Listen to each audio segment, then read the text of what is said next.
Namhlanje ngifuna ukuphendula abathi umthandeni udla amandla abaculi, isikakhulukazi laphana kulwa nakuMahu, njengoba kube yibona abaculi asabafitharishile benza kahle kakhulu, noma-ke iy'ngoma zakhe zenza kahle kakhulu. Sawubona kuphi nakuphi la kufuneka khona lo mbuzo njengamanje. Ngabe usuku lakho lokuqala ula enza sure ukuthi upressa i-subscribe button. Kanti-ke nonke abafethu enibuka le video, umdala uyamusha la ekhaya, ngicela ukuthi upresse ulike. Ngani zakwethu, ngizophendula abantu namhlanje abathi igcwama elisha lidla amandla alabaculi ekuyibona abasalibeke ebalazweni, noma kuyilona ekuyibona abaculi abasenze nje iy'ngoma zegcwama elisha zenza kahle kakhulu emculweni, isikakhulukazi laphana kulwa noMahu. Ngani zakwethu, lokho kungamanga amhlophe qwa.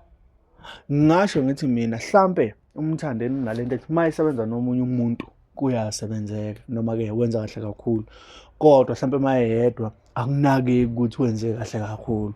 Uyabo, sikakhulukazi kade ngibheka nje iy'ngoma zikaMahu laphana online ukuthi uMahu okay eyedwa ey'mele wenza kanjani emculweni.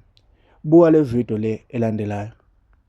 Angithi yabo uMahu into ekade eseyenza-ke manje, buka kahle umusic video wakhe laphana ukuthi una-9 days, ingoma ina-2 million na-7 months, ebese kuzoba ile ena-1 million ena-11 months, ena-8 million ena-11 months, bese kuba o-95, o-62, o-72, o-129, uyabo, o-78, 66, njengabaculi bonke abasuke kade bekhiphile.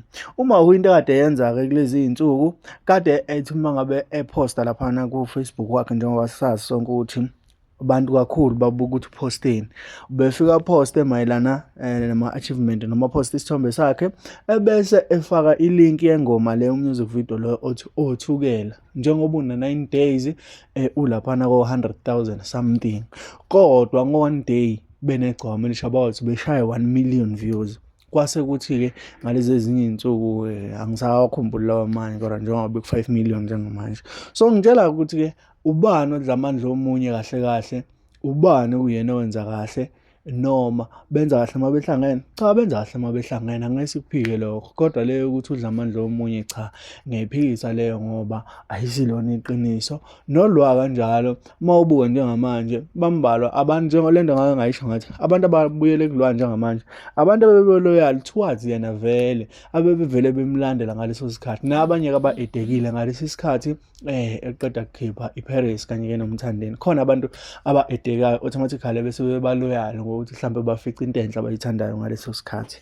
So ngibeka laphana-ke ivideo, ngifuna ukuze uvo lakho mayelana nale video engiqeda kukhuluma ngayo, noma ngalento le engiqeda kukhuluma ngayo, ukuthi iyiqiniso elingakanani noma ingamanga angakanani. Mina mntwana sekhaya, alihlangana laphana kwi-comment section, ungakhohlwa ukusubscribe, wenze sure ukuthi ulayikile, ebese uyakhomenta, ushare futhi uma ukuthi khona ubonayo ukuthi ungakhulumisana naye ngale ndaba le, niphume nesinqumo. Mina nawe sihlangane kwi-video elandelayo.